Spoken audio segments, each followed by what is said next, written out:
With just 100 days until Election Day, the race has essentially been reset. A new poll finds Harris is seeing a bounce in her favorability rating, while Republican nominee Donald Trump has dropped slightly. Here's ABC's Perry Russum with the latest from Washington.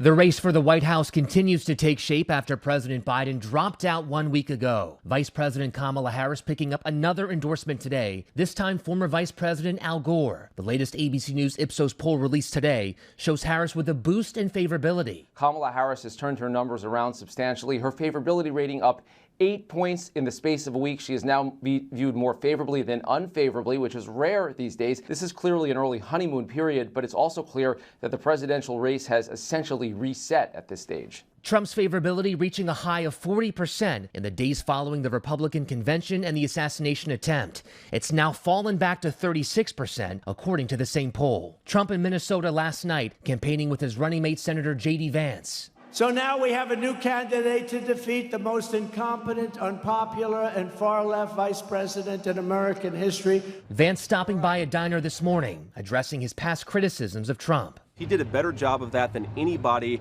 that I've ever seen as president in my lifetime. So I changed my mind because he did a good job, and that's what you do when people do a good job and you're wrong. Speculation continues over who will be Harris's running mate. Among the names being mentioned are Kentucky Governor Andy Beshear, Pennsylvania Governor Josh Shapiro, and Minnesota Governor Tim Walz, who had this to say about Trump visiting his state. He's here today in the state of hockey.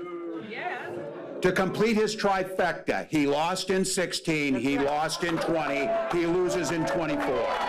Another possible VP choice is Illinois Governor J.B. Pritzker, who declined to answer ABC's Martha Raddatz this morning when asked if he submitted any vetting paperwork required for potential contenders. He did say he spoke with Harris last week. I had a great conversation with her, and I pledged to her that no matter what the outcome of this process, that I'd be working hard for her and making sure that she wins in November. Perry Russum, ABC News, Washington.